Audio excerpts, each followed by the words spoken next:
and welcome back to another episode of Tea Time. I'm your host, Jules Shepherd, and today we're going to be talking about student and teacher opinions on dress code and our cell phone policy.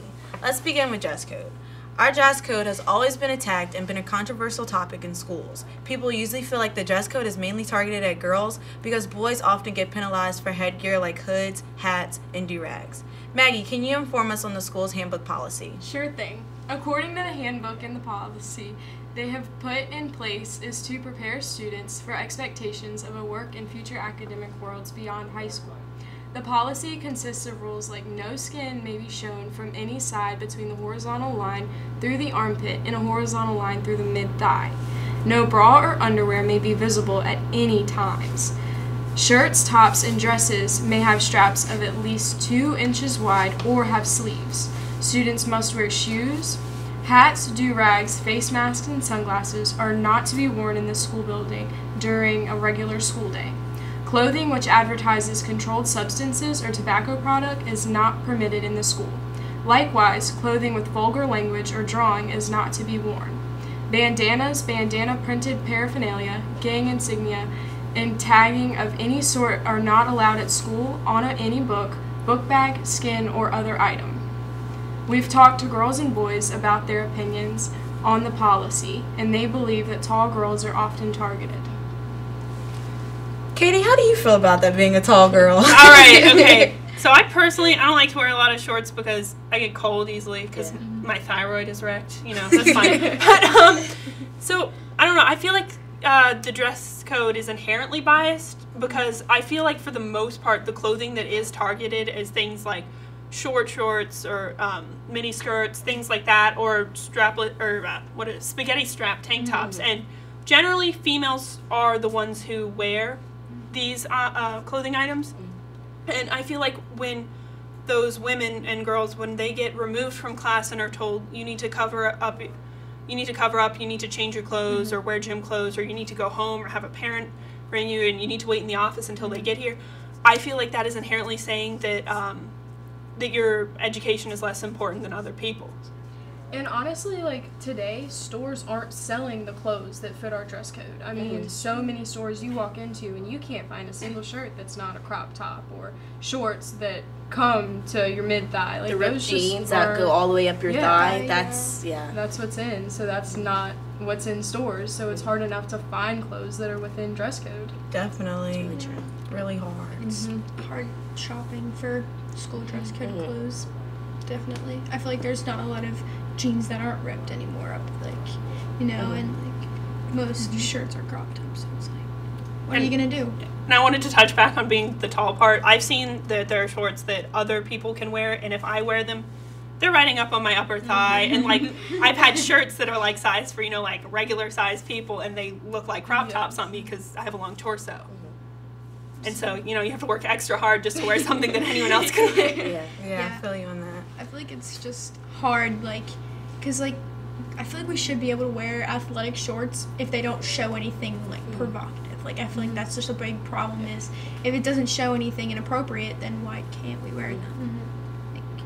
The problem is some girls will wear athletic shorts, but they'll wear them a little rolled up or try to pull it up farther or wear them a size too small, and it kind of pushes a boundary, so it's kind of hard to say you can't wear that, but you can wear this if they're the same shorts, so that's a problem. I feel like there should be like a rule, like if you wear this, you can't show anything inappropriate. Like you need to make sure that they're. I think teachers have a hard time telling students what they can and can't wear because they don't want to be like biased, or they just don't want to, you know. Yeah, because like lots of the time, teachers, like students are like, well, why were you looking? Like, because it's in our faces. Like, what am I supposed to do Also, at like, that point? you just notice that stuff around school, like just not even like paying attention, just seeing kids walk in the hall. You can see like the inappropriate stuff that they're wearing. You're like, why are you wearing that around school? Like self-respect. Like, oh my gosh. Like, I would say one thing that I've noticed is like that there are guys that wear their pants down below like their underwear line a lot. And I have to say, I've never seen them get in trouble for that. I don't know if any of you have, but like I've seen girls get told that, oh, the straps on your tank top are too thin. And I'm like, really? There's a guy over there whose whole butt is hanging out. And I'm like, I don't know, that doesn't seem very fair to me. Yeah, I feel you on that. And also, like, with the whole headgear thing, I hate, like, we can wear headbands or whatever. Like, girls can wear headbands, but I really don't see the point in, like, do-rags. Like, I'd never seen the point when they did that. Like, do-rags don't really cover up your face, so you can clearly tell a person's face on their camera. Like, it's just, it's sort of like an accessory to, like, their outfit or whatever. So I really don't see the point. When teachers say something about hats, it's usually because they say it's covering your face.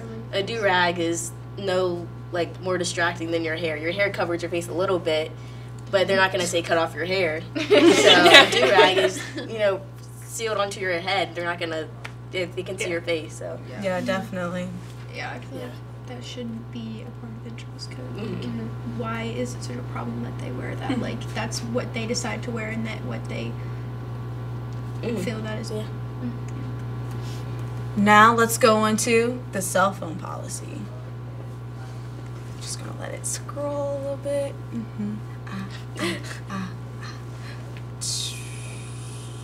What's the big deal? See that?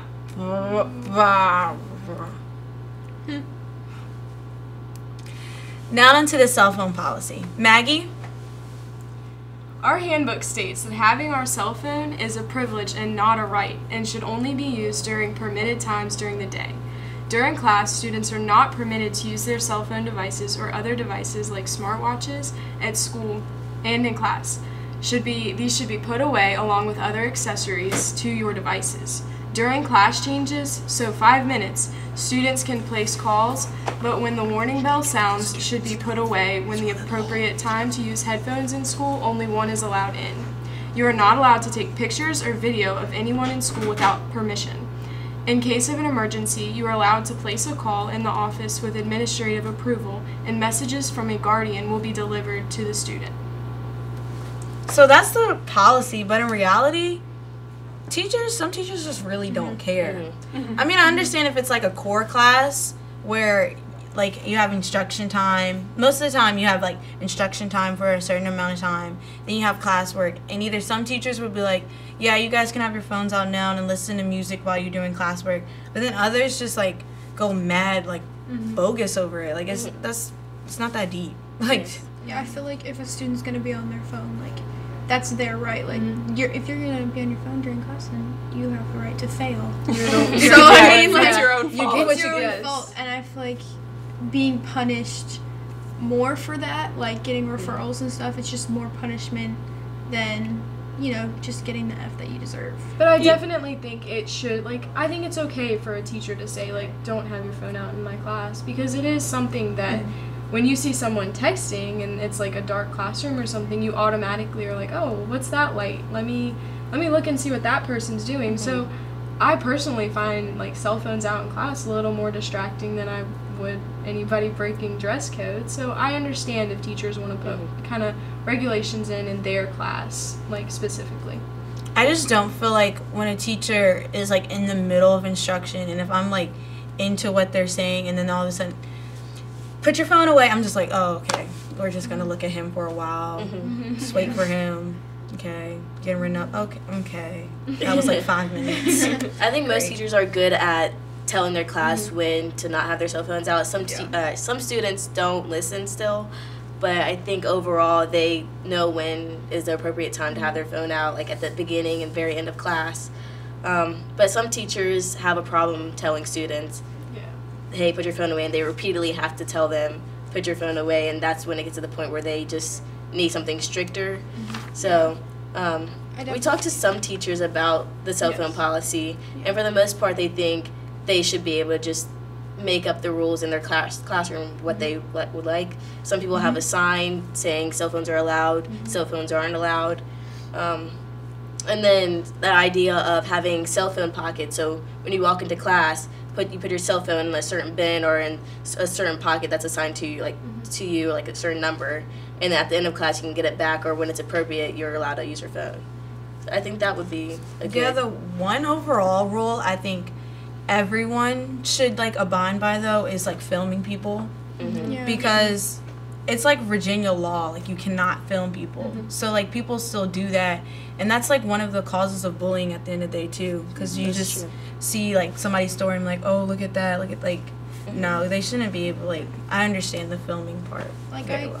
like, I understand, like kids want to, like, film, like, things like fights and, like, things that are going, like, funny things that are going on at school. But if you don't have permission, I feel like that stuff can get all over the internet and haunt you for, like, the rest of your life. Definitely. And I really think that you should be allowed to do that to someone without their, like, consent. Like, I feel like that's a little messed up.